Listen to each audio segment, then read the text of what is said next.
Hello there, Ívar here by Ívar's Fly Workshop in Iceland, tying flies for you in English, of course. Today we are going to tie a classic pattern, which is not Icelandic.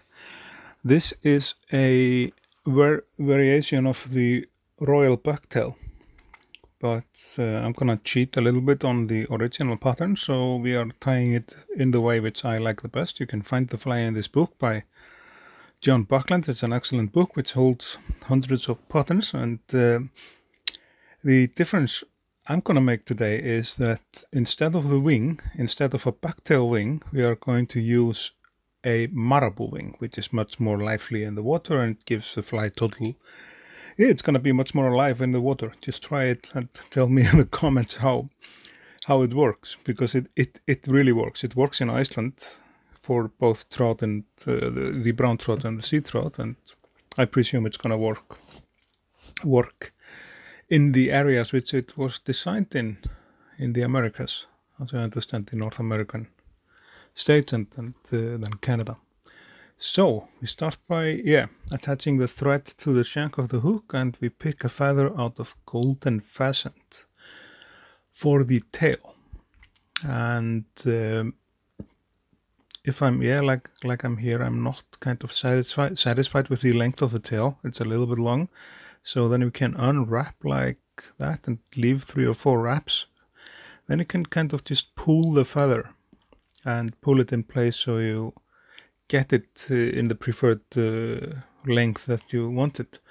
Then you just sew the feather, or just tie the feather down to the shank of the hook, lift up the tag end and snip off the tag end.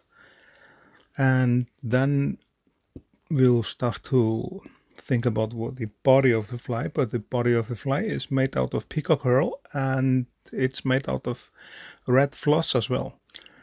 So yeah, you'll see that how it's built up just in the next second, but we start by attaching a peacock hearl. So 1/3 of the body is peacock hearl, 1/3 or roughly 1/3 is red floss.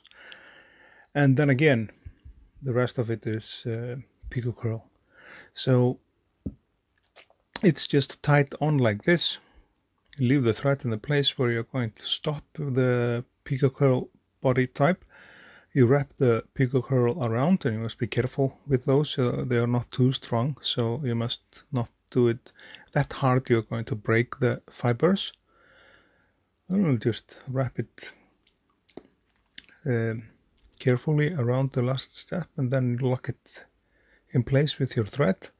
Do that a couple of times, 2 or 3 times, tight wraps, and then you'll snip off the tag end with our Umqua scissors, which I just got. Great scissors in any way, except the point of them could be a little thinner, but I have thinner scissors for those kinds of flies. Then we'll be taking the red floss, and I take this length of it, and then I take both of the ends and hold it and trim it in the middle. So it's like a double layered, and that's gonna make the body. You're going to be only quicker making the body. That's all. That's why I'm taking it in those places and splitting it. And then you wrap it all the way to the peacock hearl where it was, and then get the thread in the place where we want to the floss part of the body to end.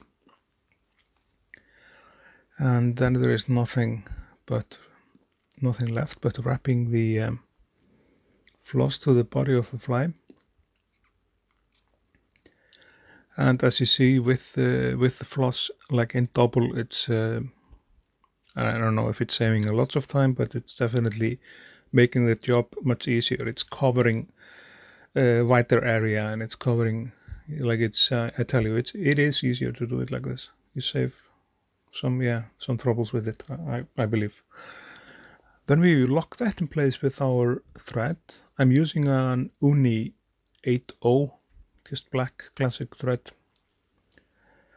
And then we have to snip off all the extra fibers from the floss, if there are some. Then the second part, like the second peacock hearl part, is coming on now, and that part you must be aware of, to leave space for both the beard or the hackle and then the wing of the fly. The wing is rather thick since we are using a marabou for it, and you must be sure that the wing has its place to lay on.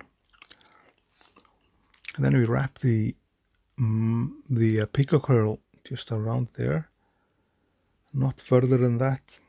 Lock it in place with the thread. These are, I don't know, 5-6 strands of peacock hearl I'm using, since the fly is tied on a relatively large hook. It's a streamer size number 6. It's a streamer hook number 6. I like big streamers, you know. It's like some people don't like them, but the man who taught me fly tying, he said there is if you pick big flies, there is more chance of getting the big ones. They are not after your small flies, he said. Well, and he was a great angler. Now we are preparing the beard, and the beard or the hackle of the fly is a brown rooster. And I found a long fibers there from a brown rooster. You can actually use like some other brown material for it, but we'll stick with the rooster there. Attach that down, and before we lock all the feather down, we trim off the rest of the end there. And I would consider this tying which we are doing as a full dressed fly in total, absolutely full dressed. And now we are building up with the thread like a platform for the wing, because it's important to have like space for the wing, something like that. And for the wing I'm using a white marabou, and I'm using actually a whole feather. It's a strong marabou, so it's like meant to be used as a whole feather, not splitting it in some parts like the plumes. Yeah, strong marabou it is, and I really love the strong marabou. It's a good material, absolutely. Then we measure the size of it and then trim it in the length we prefer, and then we wrap it down like this, and it's gonna be like a little big head on the fly because of the marabou feather. And if you wrap it like this and do everything correctly, it's gonna be totally in place. I know it sticks out like this, just like I don't know, some some stuff, but when the marabou gets into the water, it's gonna shrink, I don't know, 80%, 90% or something. So it's gonna be way thinner in the water. And what I like about the marabou, that's how it's, I'm just wetting my fingers to show you. This is what it's gonna look like underwater, even thinner. So it's like nothing wrong to have it a little fluffy there, using a whole feather. But the fly is then ready. It has a big head because there is a lot of material on it, but the size of a hook can clearly bear it can easily bear this size of a head. So 2 rounds of whip finish, and then we'll just trim off the end. And this wing is gonna give the fly much more like a life in the water, definitely. I'm not recording the varnishing. This is a Royal Coachman Marabou, not bucktail, because we are using a marabou for the wing. And it works perfectly, and I recommend that you guys try it. And that's about it. There you have the Royal Coachman Marabou. That's how I use it. It's a really good one. I thank you guys for watching. Remember to like, share, and subscribe, and I will see you guys in the next video. Thank you.